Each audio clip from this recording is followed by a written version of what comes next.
ایک خاموشی ہے تہران کی گلیوں میں، ایک ہوا ہے جو صرف محسوس کی جا سکتی ہے، اور ایک کہانی ہے جسے صرف وقت ہی بیان کر سکتا ہے۔ ایک خاتون جسے دنیا کیتھرین کے نام سے جانتی ہے، ایک ویسٹرن جرنلسٹ جو چادر اوڑھ کر آیت اللہ خامنائی کے ایران میں گھس گئی۔ وہ سفید حجاب پہنتی تھی، قرآن کی آیات پر یقین رکھتی تھی اور ایران کے سپریم لیڈر سے ملنے تک کا سفر طے کر لیا تھا۔ یہ کہانی ایک رپورٹر کی نہیں، ایک بیٹل فیلڈ کی ہے، جہاں جرنلزم کے پیچھے اسپینیج چھپا تھا، اور جہاں چادر ایک ڈسگائز تھا اور کیمرہ ایک ویپن۔ تصور کیجئے ایک فورن عورت who doesn't know a word of فارسی ایران کے بڑے بڑے لیڈرز اور پولیٹیشنز کے ساتھ ایک ون آن ون انٹرویو میں بیٹھتی ہے، مسائل پر سوال، تہذیب میں لطف، مگر نگاہوں میں ایک اجنبی ٹھہراؤ۔ یہ تھا اس وقت کا ایک سرپرائزنگ مومنٹ جب کیتھرین برٹش پاسپورٹ کے ساتھ ایران میں ٹاپ لیڈرشپ تک ایکسیس حاصل کی۔ مگر سوال یہ ہے، یہ سب کیسے ہوا اور کیوں کسی کو شک نہیں ہوا؟ اگر ہم کیتھرین کی ارلی لائف کی بات کریں تو کیتھرین کی اصل زندگی ایک پراسرار داستان ہے۔ کچھ سورسز کے مطابق کیتھرین کا اصل نام کیتھرین پریز شکدام ہے، جو فرانس میں پیدا ہوئی، جوئش فیملی سے تعلق تھا۔ وقت کے ساتھ ساتھ اسلام اور پھر ایران کے کلچر اور پولیٹیکل نیریٹو میں گھس گئی۔ She reportedly studied Middle Eastern politics and Islamic studies, possibly from institutions like SOAS School of Oriental and African Studies, London. اس نے اپنی رائٹنگز میں یہ کلیم کیا ہے کہ وہ اسلام سے متاثر ہوئی اور بعد میں شیعہ مذہب قبول کیا۔ اس کی شادی بھی رپورٹڈلی ایک مسلم سے ہوئی، جسے اس نے کنورٹ ہونے کے بعد طلاق دے دی۔ کیتھرین نے جرنلزم کا چولا پہنا، لیکن اس کا پین صرف سچ لکھنے کے لیے نہیں تھا۔ وہ انڈیپینڈنٹ میڈیا آؤٹلیٹس جیسے کہ مہد نیوز، ایران فرنٹ پیج اور انٹرنیشنل لیول پہ RT اور الجزیرہ، حتیٰ کہ BBC تک اس کی ایکسیس تھی۔ کیتھرین نے ایرانین اسٹیٹ میڈیا میں بھی کام کیا اور اسے انسائیڈر کی ایکسیس ملی، جو کہ ایران کے پولیٹیکل اور ملٹری کوریڈورز تک لے کے گیا۔ یہاں تک کہ ریولوشنری گارڈز کے کچھ آفیشل سے بھی اس کی ایکسیس کا ذکر ملتا ہے۔ What made people suspicious؟ Catherine نے 2022 میں BBC کو ایک شوکنگ انٹرویو دیا۔ Maybe you have created more questions than answering. Maybe. You say that you were so keen to be led in within the Iranian ruling elite, perhaps, that you neither argued or revealed your true motivations. What was your true motivation? You worked with the Israeli geostrategic analysis consultancy called Wikistrat. No, look. I think this my work relationship with Wikistrat has been blown out of proportion. See, this is the thing that people don't understand, because they're asking how can you work, with Wikistrat, which is run by, Israeli. Chidan al-Majella. Yes, I converted to Islam, very early on into my marriage. Yeah. Wikistrat, the Israeli think tank, leaning towards the intelligence mainly, and then you worked with the Saudi Arabian conservative, and then suddenly went towards the Iranian. Well, how did you get close to Iran? I think that the regime is so starved for Western validation. Things that you wrote about Yemen or elsewhere or Israel or whatever, did you actually believe in them, or you were just making opportunity for yourself? No. Converted to Shia Islam. Yes, I You did. become a Shia. And not only just ordinary Shia. You wrote a lot. I did. You wrote 3 books. You wrote a number of articles. You praised all the Shia characters. You went over the top. I did. Was it out of belief, really? It wasn't just in writing or in the media. You actually went close to the Iranian politicians and Yes. the elites and all that. I mean, who was the highest ranking person that you actually got very close to? I was in the presence of Ayatollah Khamenei. And that is that you had sexual relationship with so many of the Iranian politicians. In statements ने Iran की media और intelligence को हिला कर रख दिया। Catherine ने एक किताब भी लिखी, अ टेल ऑफ ब्रांड रेजिस्टेंस, जिसमें उसने ईरान के पर्सपेक्टिव को ग्लोरीफाई किया और अपने आप को एक प्रैक्टिसिंग शिया वुमन के तौर पर पेश किया। उसने कुछ मज़ीद किताबें भी लिखी, जैसे कि Arabia's rising under the banner of first imam, a tale of brand resistance, Yemen the Wahhabism and the house of Saud, और फिर from Mecca to the plain of Karbala, walking with the holy household of prophet. अब इन किताबों को देख के क्या लगता है कि ये तो मुकम्मल तौर पे एक शिया खातून होंगी, एक औरत जिसने कुरान को जिक्र बनाया और जिसने अहले बैत के दर्द को महसूस किया, मगर असल में वो एक स्क्रीन प्ले लिख रही थी जिसका क्लाइमेक्स था ट्रस्ट का ताज़िया। किसी मुल्क को टॉन्ट करने के लिए टैंक्स, जेट्स या बॉम्ब्स की ज़रूरत नहीं होती। कभी कभी एक मुस्कुराती हुई औरत, एक पेन और एक कैमरा काफ़ी होता है। कैथरीन शाकदाम ईरान में सिर्फ एक जर्नलिस्ट नहीं थी, वो एलिजिडली परसेप्शन वॉरफेयर की मोहरी थी। एक ऐसी लड़की जिसे ईरानियन इस्टेब्लिशमेंट ने ट्रस्टेड एलाय समझा, मगर एलिजिडली वो इजराइल के इंटेलिजेंस ऑपरेटर्स का एक साइलेंट एजेंट थी। उन्होंने चादर ओढ़ी लेकिन नीयत में निकाब था। कैथरीन ईरान आई एज एन इस्लामिक रिसर्चर। उसने तेहरान के मीडिया आउटलेट्स से दोस्ती की। वो फारसी नहीं जानती थी और आज भी उसके सरनेम जू एंसेस्टर का हवाला पेश करता है। खैर, उसने प्रेस क्रेडेंशियल्स हासिल किए। She was granted official permission to cover press conferences and political events. Mehr news agency और ईरान फ्रंट पेज जैसे प्लेटफॉर्म्स ने उसको ऑपेड पब्लिश किया। She even visited Qom Mashhad and Karbala to document Shia rituals. यानी उसका alleged cover perfect था और उसकी एक्सेस ग्रेजुअली डीप हो गई थी। एक मुसलमान मुहक्किक जो वेस्ट में इस्लामोफोबिया का जवाब बनाकर उभार रही हो, ईरान ने उसे एम्ब्रेस किया और फिर उसने ईरानियन एलीट में पेनिट्रेट करना शुरू किया। कैथरीन्स बिगेस्ट अचीवमेंट थी कि ईरानियन इस्टेब्लिशमेंट का ट्रस्ट जीतना, और उसके की ब्रेक थ्रू इवेंट्स थे she was invited to exclusive religious gatherings, press events और even private policy dialogues in Tehran. She reportedly attended Wali Faqih Foundation seminars, IRGC intellectual panels and foreign ministry events.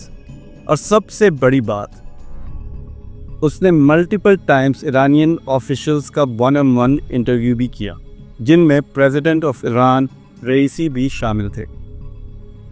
She once claimed, I said hello to Ayatollah Khamenei as well. Catherine अपने आप को Islamic media activist के तौर पर पेश करती थी, लेकिन उसका काम था social engineering. She would ask personal questions in the name of cultural research और उन आंसर्स को पॉलिटिकल एनालिसिस में यूज़ करती थी। दूसरा उसका मेजर काम था मीडिया एक्सेस। जो प्रेस ब्रीफिंग्स वो अटेंड करती थी, उनका रिकॉर्ड या राइटअप सिर्फ स्टोरी के लिए नहीं, स्ट्रेटेजिक मैसेजिंग और नरेटिव टैकलिंग भी हो सकता था। Alleged deep profiling. She profiled dozens of Iranian journalists, clerics, and students, noting their ideological loyalties, attitudes towards West, और उनकी network influence. Number 4, alleged espionage via articles. उसके articles mostly Iran supportive होते थे, लेकिन allegedly hidden messaging के ज़रिए she would slip analysis back to Western think tanks. वो लिखती थी शिया रेजिस्टेंस के हक में, मगर उसकी हर लाइन में एलिजिडली वो डाटा होता था जो फॉरेन इंटेलिजेंस यूज़ कर सकती थी। पब्लिक पल्स, क्लरिकल माइंडसेट और पॉलिटिकल डिसेंट का एक्सेट। 2022 में कैथरीन ने BBC न्यूज़ पर्शियन को एक सेंसेशनल इंटरव्यू दिया, जहां उसने बहुत से फैक्ट्स बताए, जिसमें बज़ाहिर तो उसने माना है कि it was all natural, she was looking for validation as Muslim, so she became Shia Muslim and she was inspired by the atmosphere. Therefore, whatever she wrote against Israel was her feelings at that time. लेकिन ये सब किसी भी साहिब अक्ल के लिए हज़म करना नामुमकिन है कि वो अचानक से खुद ब खुद ही शिया इस्लाम छोड़ दिया और अचानक से पता लगा कि that she is working presently for Israeli institute. उस इंटरव्यू ने ईरान में हंगामा मचा दिया. ऑन कॉन्ट्ररी, कैथरीन क्लेम्ड कि she was never approached by any Israeli intelligence जो ईरान के अंदर से डाटा चाहते थे, और कहती है शी वॉजंट फॉर्चुनेट इनफ. यानी इतने कॉन्ट्रडिक्शंस उसके इंटरव्यू में थे जो कि बीबीसी के साथ था कि साफ पता लगता था कि she was on some agenda. पता नहीं उसकी किताबें थी या डिसेप्शन था, जिसमें है अ टेल ऑफ ग्रैंड रेजिस्टेंस. इस किताब ने ईरान की आइडियोलॉजी को ग्लोरीफाई किया और वेस्ट के मीडिया को ज़ायनिस्ट प्रोपेगेंडा मशीन डिक्लेयर किया. लेकिन बीबीसी इंटरव्यू के बाद ये किताब एस्पेनेज का हिस्सा समझी गई, जिसका मकसद था ट्रस्ट गेन करना, इन्विटेशंस लेना और इंटरनल डिबेट समझना. यानी सुहेल वराई साहब के अंदाज में अगर बात करें तो ऐसी वेस्टर्न खातून जो बहुत दिलकश भी हों और ईरानी गवर्नमेंट नैरेटिव को एम्पलीफाई भी करें तो मौलवियों का दिल तो आया होगा. और ऐसा ही हुआ. कैथरीन के मुताबिक she softly declined such proposals. However, she denied to have any sort of physical relations for this matter. What was the impact of her espionage? Iranian authorities ने इस इंटरव्यू के बाद पैनिक मोड में inquiries शुरू कर दी. Media से उसका नाम हटा दिया और उसके IRGC और क्लरिकल लिंक्स को इन्वेस्टिगेट किया गया. But it was too late. Women and espionage, a global pattern. This wasn't the first time. औरत का इस्तेमाल एस्पेनेज हिस्ट्री का एक पुराना तरीका है. Mata Hari, French dancer turned World War one spy, Anna Chapman, Russian model spy in USA, Israeli agents in Lebanon and Syria usually disguised as journalists or volunteers. Iran ने Catherine को scholar समझा, मगर वो एक sensor थी जो सब कुछ महसूस करके रिकॉर्ड कर रही थी. इसमें ईरानियन गवर्नमेंट स्ट्रक्चर का बहुत बड़ा फेलियर था. क्या ईरान की इंटेलिजेंस इतनी इजीली फूल हो गई? ईरान के क्रिटिक्स ने कहा कि press credentials were granted too early, foreign journalist का मॉनिटरिंग वीक है और कल्चरल एफिनिटी का मिसयूज़ हुआ है. और जब कैथरीन ने हिजाब और कुरान का सहारा लिया तो कोई शक नहीं रहा. खैर, कैथरीन चली गई, लेकिन उसने एक सबक छोड़ दिया. एक दुश्मन अगर चादर में आए तो आँखों को और दिल को दोनों को जागना होता है.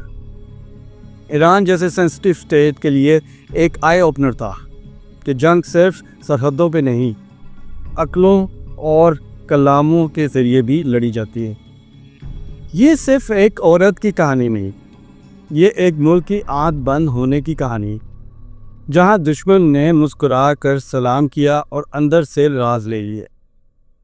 कैथरीन की कहानी पर पर्दा गिर गया, मगर उसकी टाइमिंग, उसके बाद होने वाले इवेंट्स सब इस बात की तरफ इशारा करते थे कि कुछ और भी था और कुछ और होने वाला था. इसके आफ्टरमैथ क्या हुआ? एक फॉरेन जर्नलिस्ट जिसको शिया इस्लाम का एम्बेसडर समझा गया, वो एलिजिडली एक डाटा कलेक्टर निकली. ईरान ने तुरंत मल्टीपल फॉरेन कॉरेस्पॉन्डेंट्स के क्लियरेंस रिवॉक किए और मशहद में जर्नलिस्ट मूवमेंट्स पर टाइट स्क्रूटनी शुरू की और IRGC और प्रेस ऑफिसेस में इंटरनल वेटिंग पॉलिसी अपडेट की. मगर जख्म तब तक लग चुका था और उसका असर बाद में दिखा. इजरायली स्ट्राइक्स क्या कोई कोइंसिडेंस थी या ऑपरेशनल कंटिन्यूटी थी? कैथरीन के बीबीसी के इंटरव्यू के आसपास ईरान में एक सिलसिला शुरू हुआ. Top assassinations, targeted drone strikes, missile engineers, IRGC strategist और इवन न्यूक्लियर माइंस को मार दिया गया. अगर हम एक एग्जाम्पल को रिव्यू करें तो ब्रिगेडियर जनरल हसन सईद खुदाई असैसिनेटेड इन तेहरान मई 2022 और colonel Dawood Jafari IRGC aerospace senior adviser killed in Syria. multiple unnamed engineers working on Shahid drones were eliminated. Intelligence reports ने बताया that targeting was extremely precise. Movements, patterns और weak moments सब कुछ enemy को पहले से पता थे. ये सब तभी पॉसिबल होता है जब इनसाइड डाटा ऑलरेडी अवेलेबल हो. और अगर बात करें रीसेंट ईरान इसराइल वॉर की, तो इसराइल ने अपने पहले हमले में ईरान की कमर तोड़ दी. हम सब ईरान को इस वॉर में सपोर्ट तो कर रहे थे, लेकिन इसका क्या ये मतलब है कि ईरान से क्वेश्चन ना उठाया जाए कि ये सब कुछ इतनी प्रिसीजन और एक्यूरेसी के साथ ईरान के साथ कैसे हुआ? यहाँ पर एक सवाल भी उठता है, was Catherine just a pawn? एक ग्रोइंग थ्योरी ये भी है कि कैथरीन एक पॉन थी.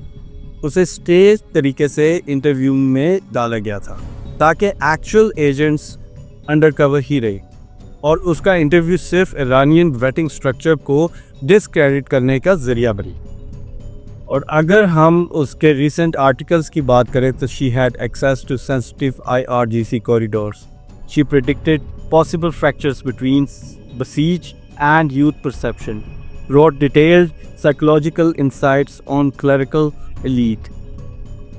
अगर उसकी लिखी हर लाइन एक ब्रीफिंग बन के तलेवीद जाए तो किसी को इस बात पर हैरत नहीं होनी चाहिए.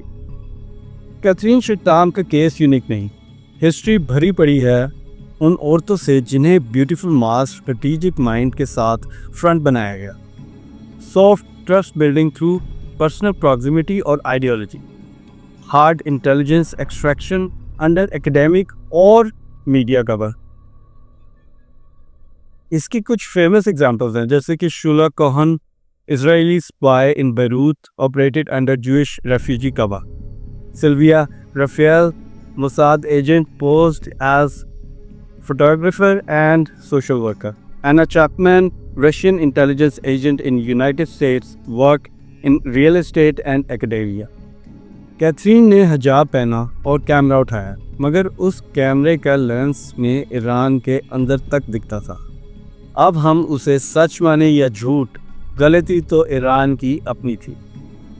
ईरान जैसे सिक्योरिटी स्टेट के लिए ये एक मॉरल और स्ट्रेटेजिक डिफीट था. कैथरीन ने दिखाया कि नैरेटिव का वेपन क्या होता है, किस तरह रिलीजियस सिंपैथी का ट्रस्ट बनाया जा सकता है, और किस तरह आइडियोलॉजिकल बेट इंटेलिजेंस का सोर्स बन सकता है. वो शिया नज़र आई, सुन्नी राइटर्स को चैलेंज करती थी और इसराइल को अपोज करती थी, मगर असल में वो एलिजिडली उनका प्रोडक्ट थी, क्योंकि आज she is openly working for them. इस जिम में हमारे लिए क्या सबक है कि media literacy is your first line of defence. आज का डिजिटल बैटलफील्ड सिर्फ बॉम्ब्स का नहीं, माइंडसेट का है. कैथरीन जैसे लोग इन्फिल्ट्रेट करते हैं सिर्फ गवर्नमेंट्स में नहीं, आपके स्क्रीन्स तक. मीडिया ट्रस्ट करने से पहले सोच समझो, नैरेटिव सुनने से पहले नीयत समझो, और किसी भी लाउड सपोर्ट को एकदम से बिलीव न कर.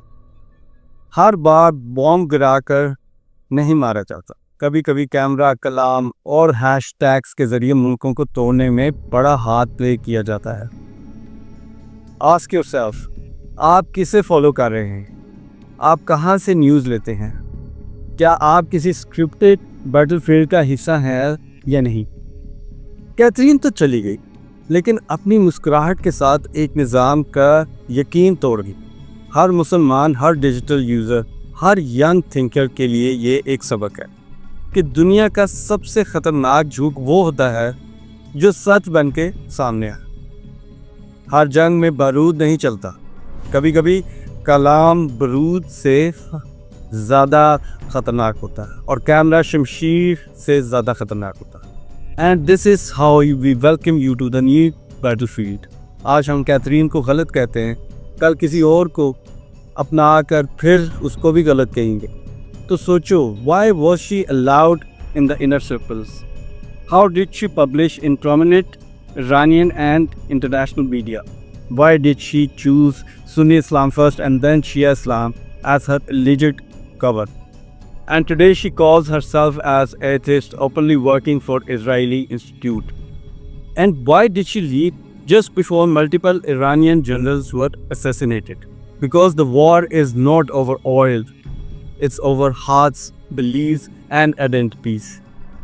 اگر ہم نے اپنا نیریٹو نہیں لکھا تو دشمن ہمارا نیریٹو لکھے گا. This was not just the story of Catherine Shakta. It was the story of how easily Iran was deceived.